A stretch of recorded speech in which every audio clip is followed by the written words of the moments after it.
مطلب یہ ہے کہ مختلف تفاصیلیں ہیں اس کی، لیکن جو آج ہم تفصیل کرنے جا رہے ہیں وہ کیا ہے؟ وَسَارِعُوا إِلَىٰ مَغْفِرَةٍ مِّن رَّبِّكُمْ. بڑا پیارا جملہ ہے.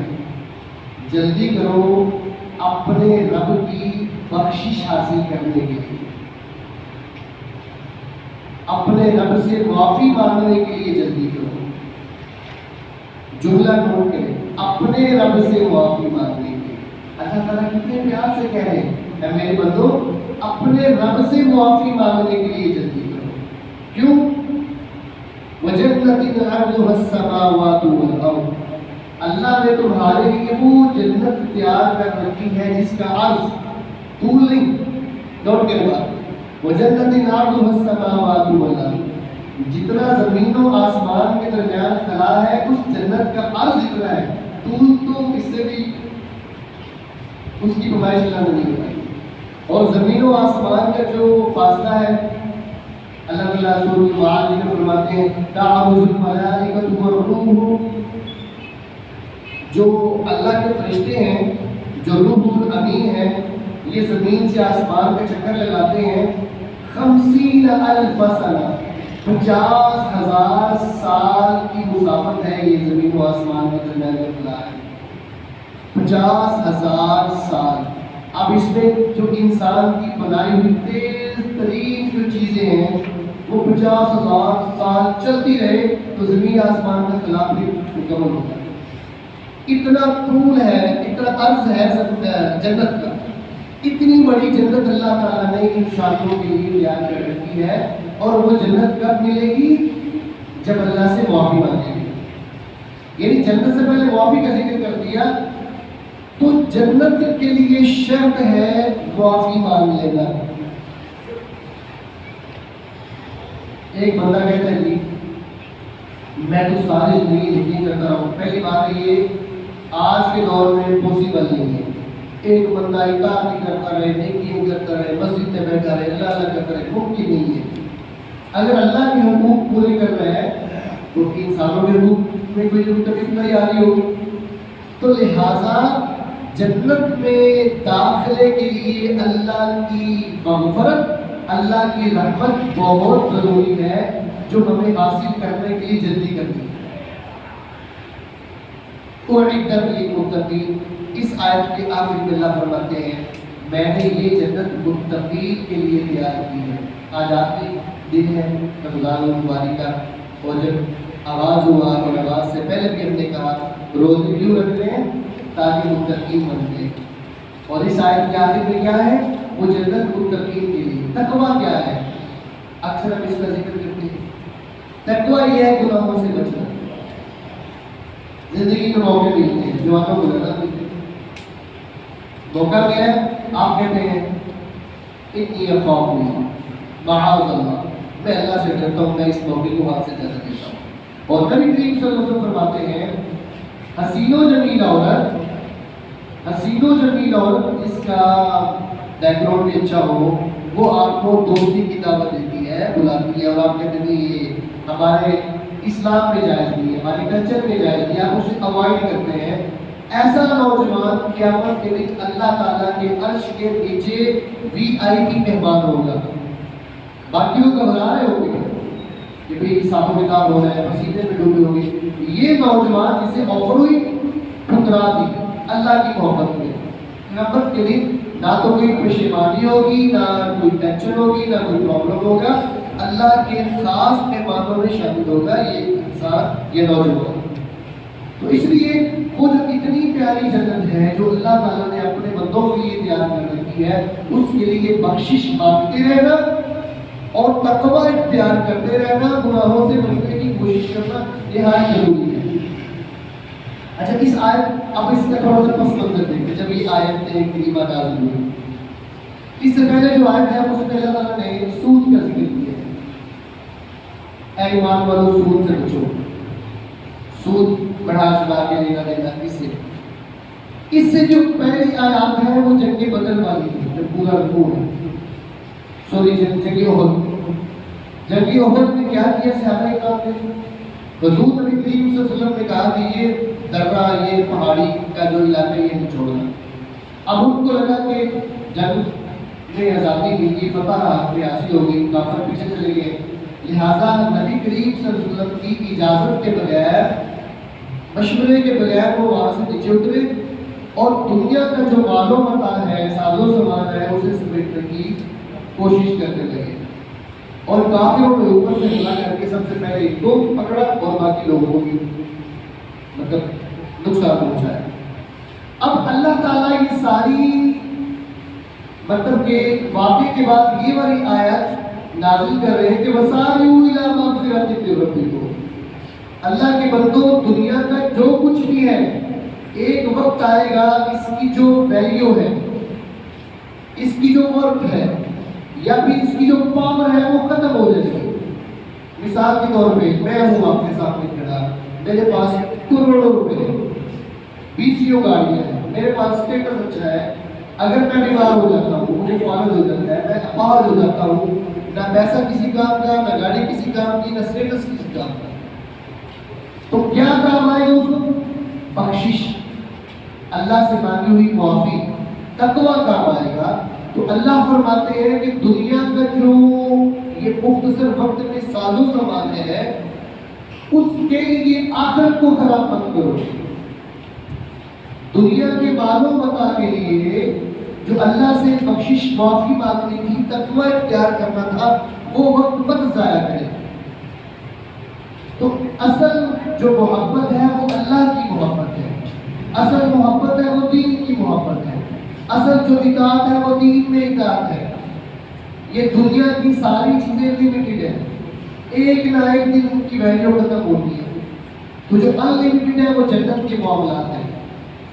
میں نے عرض بتا دیا، طول کا دورہ نے بتایا نہیں، پھر یہ بچوں کے لیے میں عرض کر رہا ہوں، جنت پوری کی پوری ٹچ سسٹم ہے۔ ہم سنتے تھے پہلے ایسے بٹن دبائیں گے، اشارہ کریں گے، فروٹ آ جائے گا، یہ چیزیں آ جائیں گی، گھوڑے آ جائیں گے، بیمار آ جائیں گے۔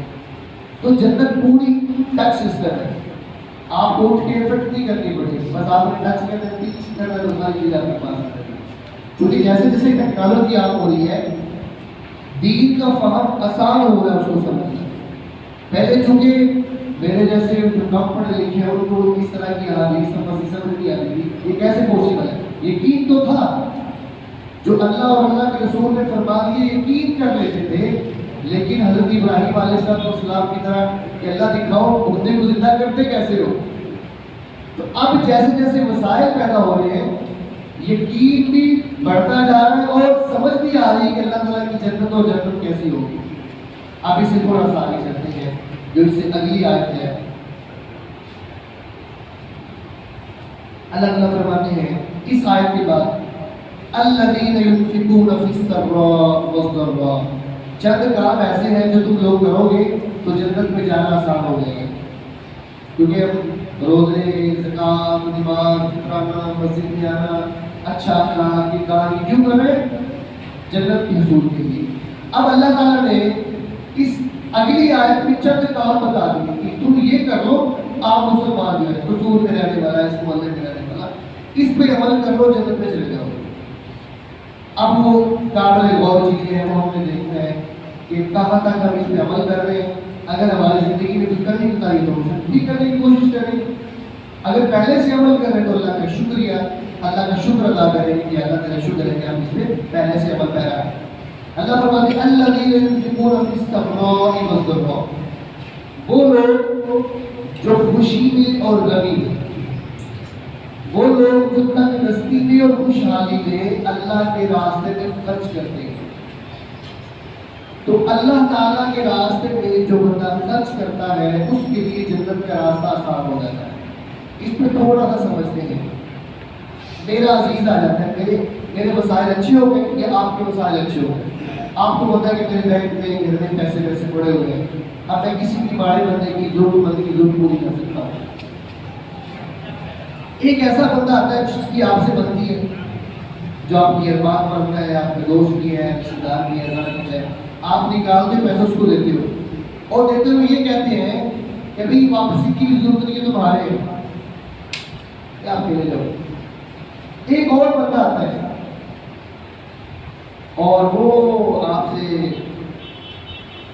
کچھ طلب کرتا ہے اور آپ اسے شرمندہ کرتے ہو، اور پتہ ہے مجھے جب میں آپ کے گھر آیا تھا تو مجھے پیسے نہیں دیے تھے، میری بات نہیں مانی تھی، میرے ساتھ یہ کیا تھا، یہ اسے شرمندہ کرتا ہے۔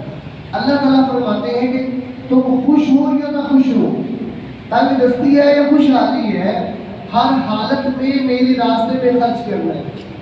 ایسے بندے کو بھی دینا ہے جو جس کی آپ سے بنتی ہے، اور ایسے بندے میں بھی خرچ کرنا ہے جس کی آپ سے نہیں بنتی، لیکن ضرورت مند ہے، پوری رشتہ ہے آپ کا یا پرانا تعلق ہے، تو اس کے لیے آپ نے کچھ نہ کچھ خرچ کرنا ہے۔ تو میں کوئی اچھا انسان نہیں ہوں اگر میں اپنے دوست کے ساتھ اچھا رویہ اختیار کرتا ہوں، تعامل کرتا ہوں، اور ایسا بندہ میرے پاس آتا ہے جس سے میری بنتی نہیں ہے، کہیں کلیش ہوا تھا، تو اس کو میں دھتکار دیتا ہوں یا واپس توڑ دیتا ہوں، تو یہ کوئی اچھی بات نہیں۔ تو اللہ تعالیٰ فرماتے ہیں ایک آپ کے پاس مسائل اچھے ہیں، پیسے پڑے ہیں تو وہاں سے خرچ کرو تو افضل ہے، لیکن آپ کو پتہ ہے کہ میرے پاس چند روپے چند چیزیں پڑی ہیں، مجھے بھی ضرورت ہے، لیکن آپ پھر بھی سوچتے ہو کہ یار مجھ سے زیادہ اس بھائی کو ضرورت ہے، آپ اپنے کو سرمایہ اٹھاتے ہو، پیسے اٹھاتے ہو، اس کو دے دیتے ہو۔ تو اللہ تعالیٰ فرماتے ہیں ایسا مومن مجھے زیادہ محبوب ہے جو اپنے اوپر دوسرے مسلمانوں کو ترجیح دیتا ہے۔ تو پہلا کام اللہ کے راستے میں خرچ کرنا ہے، وہ خوشحالی ہو، نرمی ہو، کسی سے بنتی ہو، کسی سے نہ بنتی۔ دوسرا کام وَالْكَاظِمِينَ الْغَيْظَ، غصے کو ختم کرنا ہے جب غصہ آ جائے، وَالْعَافِينَ عَنِ النَّاسِ، اور لوگوں کو معاف بھی کرنا ہے۔ دو چیزیں ہیں یہاں پہ، ایک غصہ ختم کرنا، مثال کے طور پر میرا اور آپ کا کلیش ہوا، فی الوقت میں مسجد کا لحاظ کرتے ہوئے، بزرگوں کا لحاظ کرتے ہوئے، یا کسی کا بھی لحاظ کرتے ہوئے شادی کرنی کا میں ایک بار غصے کو کنٹرول کر لیتا ہوں، لیکن دل سے معاف نہیں کرتا، وقت آنے پر اپنا غصہ نکال لیتا ہوں، تو یہ کوئی معافی نہیں ہے۔ اور ہمارے یہاں ایسا ہی ہوتا ہے، ہم وقت آنے پر لوگوں کے سامنے غصے کو کنٹرول کر کے کمٹمنٹ کر لیتے ہیں کہ ٹھیک ہے معاف کیا، لیکن وقت کا انتظار کرتے ہیں، جیسے میرا چک چڑھے گا، میرا ہاتھ پڑے گا تو میں کر لوں۔ اور ہمارے گاؤں میں بڑی کہاوت ہے، وہ کہتے ہیں کہ اپنا غصہ اپنے اندر جب مرضی نکالو۔ میں یہ سمجھتا ہوں کہ سب سے بری بات ہے بچوں کو یہ کہنا کہ اس وقت کنٹرول کر لو، جب کچھ ٹائم آئے گا تو غصہ نکال لیں۔ بچوں کو سب گئے معاف کر دیا تو پھر ختم، غصے کو کنٹرول کر لیا تو معاف کر کے بات کو ختم کرے، آگے بڑھے۔ پچھلے دنوں جب میرے والد صاحب کی وفات ہوئی تو ساتھی یہاں سے بھی گئے تھے ہماری مسجد سے، یہ بات سنانا اس لیے ضروری ہے چونکہ اللہ تعالیٰ فرماتے ہیں وَلَمَنْ صَبَرَ وَغَفَرَ، صبر کرنا اور معاف کرنا، وَلَمَنْ صَبَرَ وَغَفَرَ، جب کوئی آپ کے ساتھ زیادتی کرتا ہے اس وقت صبر کرنا اور ان کو معاف کرنا، إِنَّ ذَلِكَ لَمِنْ عَزْمِ الْأُمُورِ، یہ بڑے کاموں میں سے ہے، یہ کوئی چھوٹا کام نہیں ہے۔ اگر کوئی آپ کے گھر میں عید کا دن آ گیا، کسی بھائی نے بہن کے گھر عیدی بھجوا دی، تو یہ چھوٹا کام نہیں ہے، بہت بڑا کام کر رہا ہے، وہ ایکسیپٹ کر لیں۔ ابھی 2-3 دن پہلے میری دوست سے ملاقات ہوئی، وہ کہتا ہے میں نے اپنی بہن کے گھر عیدی بھجوائی، تو اس نے کہا پکڑو اپنی عیدی شدی ہے، میں نے ضرور سب سے بری حرکت ہوئی ہے۔ بھئی ایک اللہ کی رضا کے لیے روزے رکھتا ہے، دل میں نرمی آ گئی، تقویٰ آ گیا، وہ آپ کے گھر میں کچھ بھجوا رہا ہے، صلح کرنا چاہتا ہے، اس کی اس آفر کو ایکسیپٹ کر لیں، کیونکہ وہ بہت بڑا کام کر رہا ہے۔ اگر آپ ریجیکٹ کرتے ہیں تو مطلب وہ آپ اس کی انسلٹ کر رہے ہیں، بے عزتی کر رہے ہیں، تاکہ وہ زندگی میں دوبارہ کسی کے ساتھ اچھا کام نہیں کرے۔ آپ ایک اچھے کام کو فل سٹاپ لگا دیں۔ آپ کو لگتا ہے کہ بندہ تھوڑا سا اچھا کام کر رہا ہے، اس کو سپورٹ کرے، تعاون کرے، ساتھ ملائے، اپریشیٹ کرے، ساتھ لے کے چلے۔ ابو کی وفات پر یہاں پہ عثمان بھائی آتے ہیں، اسے دفعہ پڑھانے میں جب میں نہیں ہوتا، اور عمر بھائی میں صدیق ہوں، پھر عمر ہے، پھر عثمان ہے۔ اب جنازہ پڑھایا عمر بھائی نے، جنازے سے پہلے انہوں نے کہا جی ہمارے والد صاحب جس بندے سے ناراض ہے، ساری برادری اکٹھی ہوئی جنازے پہ، ہم نے اللہ کی رضا کے لیے اپنے والد صاحب کی طرف سے سب کو معاف کر دیا، اور ساتھ یہ کہا کہ جو ہمارے والد صاحب کے ساتھ ناراض ہے ہم اللہ تعالیٰ کی رضا کے لیے اسے معافی مانگتے ہیں، اور آج کے بعد ساری دشمنیاں لڑائیاں نفرتیں ختم کرتے ہیں۔ تو یہ بہت بڑی بات ہے، بچے چھوٹے پڑے لکھے سارے، اور اگر ایسا ہر جنازے پہ ہو جائے تو میں نہیں سمجھتا ہوں کہ بہت سی دشمنیاں لڑائیاں نفرتیں ختم ہو سکتی ہیں، لیکن چونکہ بہت بڑا کام ہے بندہ نہیں کر پاتا۔ اب ہم نے سمجھا کہ جو رشتے دار جناز گاہ پہ آگے کر رہے بھی آنے کی بات نہیں آئے، میں اور اپنے بھائیوں کے لیے اپنے چاچو ماموں جو جہاں لڑائی تھی سب گھر، اور یہ تو 10-12 سال سے پرانے لڑائی تھی، زمینوں کے قبضے طلاقیں اس طرح کے بڑے بڑے کام تھے۔ اب چلے گئے، انہوں نے ہم نے کہا کہ دیکھیں آج میرے والد صاحب کا ارادہ ہوتا ہے، کل کو آپ کا ڈوب ہے، اب آپ کے بھائی کی نشانی ہے، آپ کے بچے ہیں، تو ہم آپ کے گھر میں آئے ہیں، تو آپ ہمارے گھر چلیں۔ خیر وہ ایک بڑی اس طرح کی روایت بن گیا جیسے جوش اور سب کی آنکھوں میں آنسو گلے لگا رہے ہیں، انہوں نے اچھی کی مان لی، اب ہمارے گھر تک آ گئے۔ اب ہم نے ریکویسٹ کی کہ ہم چاہتے ہیں کہ ساری برادری کی صلح ہو جائے، اب اس پہ آگے نہیں ہو رہی کیونکہ برادری کی تاکہ کھینچنے والے بھی بڑے لوگ ہوتے ہیں۔ خیر 2 دن کے بعد یہ طے پایا کہ مسجد کے اندر فجر کی نماز کے بعد ساری برادری اکٹھی ہوگی، وہاں پہ صلح ہو جائے گی۔ کچھ بھائیوں نے ویڈیو دیکھی ہوگی فیس بک پہ۔ یہاں پہ ایک بات سمجھانا چاہ رہا ہوں، مسجد کے اندر صلح ہو گئی، میں نے اپنی پگڑی اتاری اپنے والد صاحب کی جگہ پہ، اپنی جو فیملی کا بڑا دوست پہ رکھ دی، آج کے بعد ہم ہمارے بڑے۔ اب عید کے 3 دن بعد شادی ہے، گاؤں کے کچھ لوگ جن کی صلح ہوئی تھی دوسرے گھر میں گئے ہیں، بھئی ہماری شادی ہے، ہم آپ کو انویٹیشن دینے آئے ہیں، کارڈ لے کے آئے ہیں، آپ ہماری خوشی میں شامل ہو۔ اب انہوں نے کیا جواب دیا ہے کہ بھئی ہماری صلح ہوئی اس لیگ سے، ان کے بھائیوں سے، آپ لوگوں سے تو صلح نہیں ہوئی۔ اب یہ غلط ہے، جیسے اللہ فرماتے ہیں وَالْقَاظِمِينَ الْغَيْظَ، غصہ تم کنٹرول کر لیا، معاف نہیں کر رہے، تو یہ کوئی مسلمانی نہیں ہے۔ اب مجھے آپ لوگوں نے جمعے کے بعد بتانا کہ میں کیا کروں۔ مسجد میں بیٹھ کے رمضان کے دنوں میں اللہ کے گھر میں وعدہ کر لیا، جب یہ شبیہ ڈال لی کہ آج کے بعد دشمنی لڑائی ختم، اور 1 ہفتے کے بعد یہ کہا جا رہا ہے کہ ہماری آپ سے کوئی صلح نہیں ہے، صرف صلح ان کے ساتھ ہے جن کے والد فوت ہوئے، تو یہ غلط بات ہے۔ اللہ فرماتے ہیں کہ اگر غصہ کنٹرول کر لیا تو معاف کر کے بات کو ختم کر کے آگے بڑھے، اور اگر نہیں کریں گے یاد رکھیں بچوں کے سامنے بار بار ذکر کرتے رہیں گے تمہارا چاچو ایسا، تمہارا ماموں ایسا، تمہارا پھپھڑ ایسا، تمہارا خالو ایسا، تمہاری خالہ ایسی، پھپھو ایسی، تو بچوں کے دل سے کبھی بھی یہ نفرت ختم نہیں کر سکتے آپ، اور ہمارے جانے کے بعد بھی یہ نفرت نسلوں تک چلتی ہے۔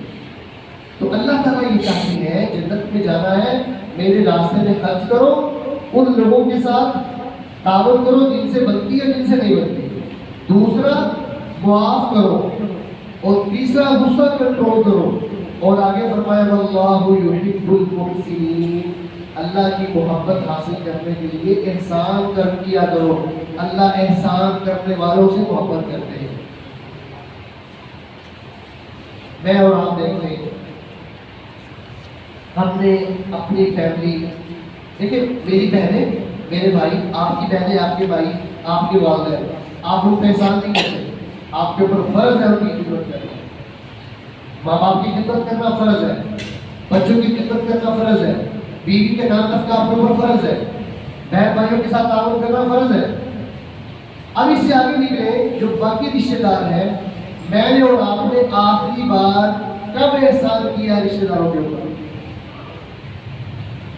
اور دوسری بات یاد رکھیں، اگر کوئی رشتے دار دوست احباب نیکی کرتے ہیں، نوجوان نوٹ کرتے ہیں، نیکی کرتے ہیں تو اس نیکی کو ہمیشہ یاد رکھیں۔ ہم نیکیوں کو بھول جاتے ہیں، احسانات کو بھول جاتے ہیں۔ اب چونکہ بار بار مجھے اپنی مثال دینی پڑتی ہے، ہمارے گاؤں میں آگے چودھری صاحب بول رہے ہیں، اب میرے ابا جی مجھے کہتے ہیں پتر اے چودھری رفیق ہے انہوں آپ ووٹ دیتے ہیں، میں کہ ابا جی اپنی پارٹی نہیں، یہ تو پارٹی دوسری ہے، ابا جی کہتے نہیں پتر یہ میرے اوکھے ویلے کام آیا سی. میں نے پوچھا ابا جی کیا کام آیا تھوڑے؟ ابا جی کہتے ہیں کہ میں گھروں کپڑا لے کے آیا کچی کوٹھی ٹانکا کھلوتا سی کہ انہیں کہا میں تے لڑکے جانا راتھی پہ نہیں جانا. اس نے مجھے راستے میں اتار دیا جس گاؤں تک اس نے آنا تھا. اب میں رات کے اندھیرے میں سڑک پہ بیٹھا ہوں. چودھری صاحب آئے ہیں جو ووٹ دینے آئے ہیں یہ انہوں نے اپنی بازاروں میں بٹھایا ہے اپنے گاؤں لے کے گئے ہیں مجھے کھانا کھلایا ہے کھانا کھلا کے ہمارے گھر چھوڑ کے گئے ہیں. بیٹے ان کی یہ نیکی ہے جو انہوں نے میرے اوپر کی تھی اس نیکی کی وجہ سے جب میں فوت ہو جاؤں میرے بعد بھی وہ کسی بندے کو دیتے ہیں چاہے آپ کی پارٹی آئی. سب نیکی کبھی کبھی ہوتی ہے روز روز نہیں ہوتی ہے. اس لیے اللہ تعالیٰ نے کوئی احسان کرنے والوں سے محبت کرتے ہیں. دوسرا اگر کسی نے ہمارے ساتھ احسان نہیں کیا تو اس کو یاد رکھیں بچوں کو بتائیں یہ آپ کے چاچو ماموں کالو پھوپھو جو بھی ہے یہ ہمارے مشکل وقت میں کام آئے تھے تاکہ ہمارے بچے ان کے ساتھ ہمیشہ احسان مند رہیں محبت پیار اور اکرام کے ساتھ پیش آتے رہیں اور یہ رشتوں کا سلسلہ آگے بڑھتا رہے. ہم ہمیشہ نفرتیں پھیلاتے ہیں. تو میری بات یہاں تک مکمل ہوئی کہ اللہ فرماتے ہیں جنت کے لیے جلدی کرو اور جنت میں جلدی کے لیے سب سے پہلی بات ہے استغفار کرنا اللہ سے معافی مانگنا. اور آپ آج آخری دن ہے رمضان المبارک کا اس سال کا جتنے بھی روزے رکھے جا چکے ہیں یہ جتنے رہ گئے جتنا بھی قرآن پڑھا یا نہیں پڑھ سکے اور مجھے لگتا ہے ہم میں سے کچھ بھائی ایسے بھی ہوں گے جنہوں نے پورا رمضان ایک بار بھی قرآن پاک کو نہیں کھولا ہوگا اور کچھ بھائی ایسے ہوں گے جنہوں نے ایک دو دن تو بولا لیکن باقی 28 رمضان قرآن پاک کو ہاتھ بھی دیا اور کچھ بھائی ایسے ہوں گے جنہوں نے روزے تو پورے رکھے ہیں لیکن 5 نمازیں پورا مہینہ نہیں پڑھی ہوگی یا 5 نمازیں اگر ہم کیلکولیٹ کریں تو شاید 4 دنوں میں 5 نمازیں پوری ہوگی باقی کبھی 2 پڑھ لی کبھی 4 پڑھ لی کبھی 1 پڑھ لی. تو آج آخری دن ہے افطاری کے وقت اللہ کے سامنے ہاتھ اٹھائیں معافی مانگیں یا اللہ جو کچھ ہوا معاف کریں اور معاف کر کے جتنا اچھے لوگوں کو ثواب آپ نے دیا ہمیں بھی اتنا دے دیں کیونکہ اللہ تعالیٰ کی رحمت وسیع ہے بخشش وسیع ہے وسائل وسیع ہے. اللہ تعالیٰ کے پاس تو کمی نہیں ہے. اگر اللہ تعالیٰ اچھے لوگوں کی طرف سارا کچھ ہمیں دے دے تو اس کو کس نے پوچھنا ہے. تو پہلا کام جنت میں جانے کے لیے بخشش ہے معافی ہے. دوسرا کام ہے اللہ کہتے ہیں تقویٰ والا بننا ہے. نیکی جتنی بھی ہو جائے کریں لیکن گناہوں سے بچیں ہاتھ سے نقصان نہ پہنچائیں زبان سے نقصان نہ پہنچائیں دماغ سے کسی کو نقصان نہ پہنچائیں. یہ تقویٰ ہے. دو کام. تیسرا کام اللہ کے راستے میں خرچ کریں.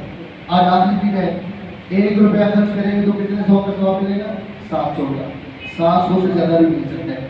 تو جتنا ممکن ہے آج اللہ کے راستے میں خرچ کر کے جائیں. اس کے بعد ہم نے پورا رمضان پریکٹس کیا ہے غصہ کنٹرول کرنے کی تھوڑا سا لوگوں سے اوائڈ کرنے کی. یہ روٹین بنائے رکھیں پورا سال. گھر سے باہر کوئی کام نہیں ہے چھوڑ دیں. دوستوں کو چھوڑیں. جب دوستوں کے ساتھ نکلتے ہیں یا تو خود پیسے خرچ کر رہے ہیں اس کی کروا رہے ہیں. تو گھر میں بیٹھنے والا جو ماحول تھا وہ ٹھیک ہے. سیپریٹ اگر آپ کے پاس جگہ تو وہاں پہ بلائیں پکائیں انجوائے کریں لیکن روزانہ آؤٹنگ یہ ٹھیک نہیں ہے. تھوڑا سا. اور اللہ تعالیٰ فرماتے ہیں کہ جو فضول خرچ کرتا ہے وہ شیطان کا بھائی ہے.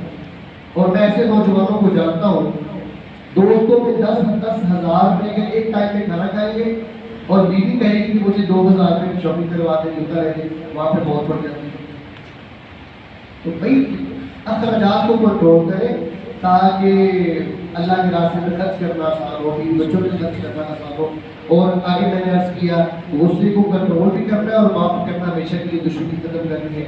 تو آج عرض یہ ہے اگر جنت پہ جانا ہے تو جس چیز کے ساتھ راضی ہے ٹیلی فون کر لیں آج شام کو یا عیدی بھجوا دیں یا پھر خود ملنے چلے جائیں.